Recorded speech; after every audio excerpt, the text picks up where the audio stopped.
मैं और नीतू सुबह-सुबह निकले और हम यहाँ पे मेट्रो की सीढ़ियों पे बैठ के इंतज़ार कर रहे हैं हमारी जेठानी का, जो कि टाइम से थोड़ा लेट हैं। फिर हम तीनों पहुँच गए सदर बाज़ार शॉपिंग करने। जैसे-जैसे शादी नज़दीक आ रही है, वैसे-वैसे हमारी तैयारियाँ एकदम ज़ोरों पे हैं। तो हमने शादी के लिए कंगना वगैरह और मेहंदी, जो कुछ भी छोटा-मोटा शादी में यूज़ होने वाला सामान होता है ना, वो सारा हमने अच्छे से लिस्ट बना के याद कर के ले लिया। नहीं तो फिर कुछ ना कुछ रह ही जाता है। मुझे और नीतू को कुछ ज्वेलरी लेनी थी, हम अपनी ड्रेस से मैच करके, जो हमें शादी में पहननी थी। तो ज्वेलरी लेना बिल्कुल भी ईज़ी टास्क नहीं है।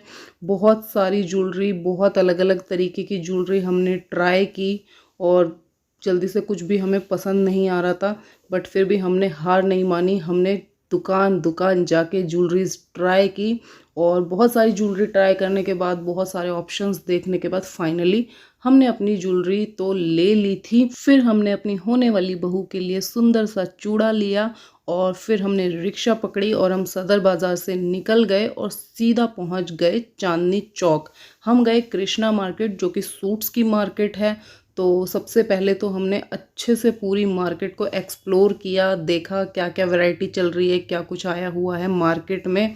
और फिर मैं पहुंच गई इन अंकल की शॉप पे और हम सारा पैंट शर्ट यहीं से ले जाते हैं। तो मुझे नूनू के पापा की पैंट के फैब्रिक्स लेने थे। तब तक इन देवरानी जेठानी ने सूट्स पसंद करके सूट्स ले लिए थे। फिर हमने छोले भटूरे खाए, क्योंकि सुबह से हम शॉपिंग कर रहे थे, बहुत भूख लगी थी। बाहर मार्केट का नज़ारा लेते लेते फटाक से हमने छोले भटूरे खाए, इडली खाई, दीदी ने चाय पी, मैंने पी कोल्ड कॉफ़ी। और फिर ये देवरानी जेठानी लग गई अपने अपने सामान का बंटवारा करने के लिए, क्योंकि दीदी की शॉपिंग कराने के साथ साथ हमने भी अपनी सारी शॉपिंग कर ली। फिर हमने मेट्रो पकड़ी और हम घर आ गए। बच्चों के लिए रास्ते से ही पिज़्ज़ा ऑर्डर कर दिया था, क्योंकि हम लेट हो गए थे और जब तक हम आए इन्होंने सारा पिज़्ज़ा ख़त्म कर दिया था। उन्होंने पानी पिलाया और फिर मैंने दोनों बच्चों को लगा दिया काम पे धनिया साफ़ करने के लिए, क्योंकि मुझे बनानी थी हरे धनिए की चटनी।